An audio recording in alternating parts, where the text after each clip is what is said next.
A warning to all law-abiding gun owners in San Diego, California.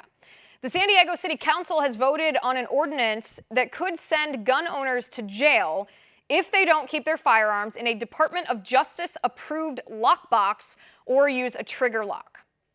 Seriously, if this ordinance becomes law, if I keep a Glock 19, a legally owned Glock 19 by my bed in my nightstand for protection, and a creep tries to break into my home, and I call the police, and the police see that gun in my nightstand, I could serve 6 months in jail. Make no mistake, I know this is local politics, but this is where gun control starts. And once it's passed, don't kid yourself, the left will keep taking away more and more and more of our right to keep and bear arms. The San Diego City Council voted preliminarily 6-2 in favor of this ordinance. But this is critical. They have to vote one more time before it becomes law. The two Republicans on the city council, Chris Cate and Scott Sherman, voted no, so thank you to them.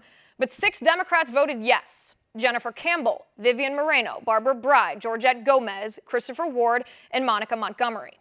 We need at least 2 of these Democrats to change their votes. By the way, the one independent on city council who used to be a Republican, his name is Mark Kersey, he wants to run for mayor, reportedly, and was worried this vote would hurt his political chances of winning election, so he didn't show up to vote. He was absent. And the whole idea for this gun control ordinance was proposed by San Diego City Attorney Mara Elliott, who also most likely has higher political aspirations herself and is trying to build up her gun control resume. Here's the thing. Again, the city council has to vote on this proposal one more time before it becomes law. They will most likely vote on this in the next month unless they hear enough outcry from their constituents, from you and from me, to put a stop to this. So here are the email addresses of the city council members who voted in favor of this proposal. You can see it on the screen.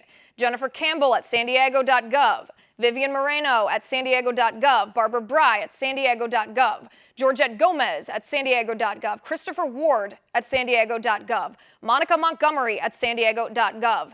Email them. Tell them this ordinance is a violation of your Second Amendment right to keep and bear arms. Tell them it's an invasion of privacy to regulate the inside of our homes like this. Tell them it's unenforceable. Tell them the extra time it would take to retrieve your firearm from a Department of Justice approved lockbox could make people less able to defend themselves and therefore less safe.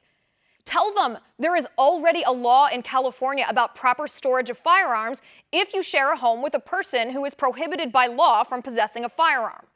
Tell them it could make victims of home invasion victims again if somebody breaks into their house and police are called to the home and see guns not in the DOJ lockboxes and the victim ends up in jail.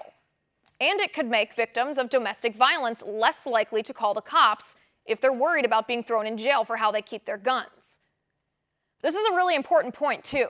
Tell the San Diego City Council that there is no evidence that this kind of law makes people safer or prevents gun accidents. Statistically, trigger locks failed most safety tests and were easily broken, sometimes by just snipping the lock with scissors or banging it against a table. And multiple studies show that mandatory storage laws for firearms do not make people safer. And in the 15 states where there are mandatory storage requirements, the rate of accidental firearm deaths did not decline after the laws were implemented. But the rate of rape, robbery, and burglary skyrocketed. Remember, police have no duty to protect citizens. They can't protect all citizens all the time, which means that responsibility falls on us to protect ourselves. And this makes it harder to protect ourselves. So tell the San Diego City Council civilly but firmly, we the people do not want this law. Vote no on this gun storage ordinance, or else we the people of San Diego will vote no, will vote you out of office. And that is my final point.